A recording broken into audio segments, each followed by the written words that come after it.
Aí a gente vendeu a ideia pro Spotify, só que a gente não tinha roteiro, não tinha nada. Ele só tinha Vendeu ideia. a ideia. Tem essa ideia. Aí a gente falou com o Javier, que trabalha ainda no Spotify, e ele, nossa, eu tô arrepiado, adorei, vamos fazer não sei o que lá. A gente, fudeu, agora a gente tem que fazer.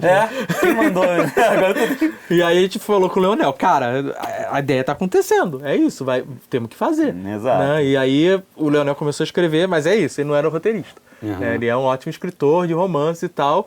E a gente precisa ter mais gente nessa sala de roteiro. Tem uma pessoa só na sala de roteiro, é um castigo de roteiro. Aí a gente... É uma cadeira de roteiro. Aí, o Yabu trabalha com roteiro. Aí criamos essa dupla criativa que se deu muito bem, né? E aí o trabalho começou mesmo. E aí a gente, para facilitar o trabalho deles, começou a criar essas dificuldades, né? Que é... Brigadão, né? Mas isso é uma parada que... eu acho, particularmente, que ela sempre enriquece as obras, sabe? Você pega exemplos na cultura pop, sei lá, Tubarão. Tubarão é um clássico que porque a porra do bicho lá, do tubarão, dava problema, ele não funcionava. Não pode filmar com o tubarão mecânico. Então ele não aparece quase o filme inteiro, porque isso é um filme, cara. Gera um esforço criativo do cara solucionar esse problema. Então a gente falou, olha, a ideia é que você é o personagem. A nossa ideia era essa. Você está na pele do Nelson França. Então, não pode... Como é que ele vai pensar?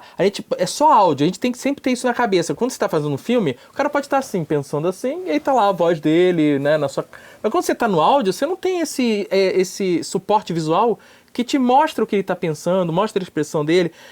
Então, pouco a gente queria fazer locução em off. Exato, porque a gente não faz sentido ele tá falando e daqui a pouco a mesma voz está falando outra coisa, ou tá falando com um eco, uma voz de Deus. Vai ficar muito brega. Vai ficar muito esquisita a compreensão, né? Então, ele não pode pensar.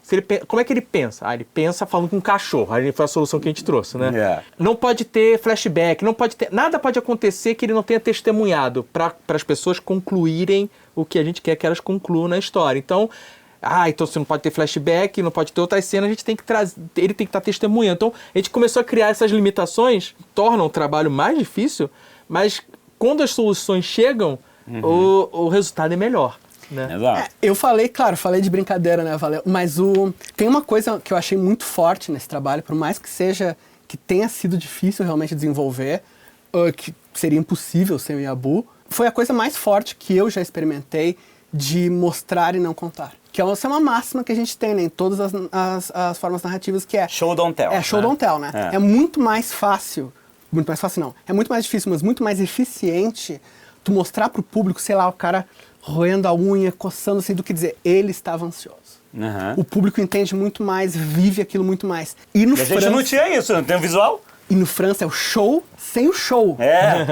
Exato. É quase assim, viva e não conte, né? A gente queria fazer que o público vivesse o que o personagem vive, sem ter sem que a gente enfiasse goela abaixo, né, cara? Então, realmente, foram limitações difíceis da gente lidar, mas eu acho que pro que é a série, eu acho que elas são indispensáveis. Eu acho que a série em grande parte, as limitações, assim como o nosso Nelson França, né, o França que a gente encontra, ele é quem é também por causa das limitações dele. Sim. Das limitações de caráter, de história e também da limitação da deficiência visual. Né? Exato.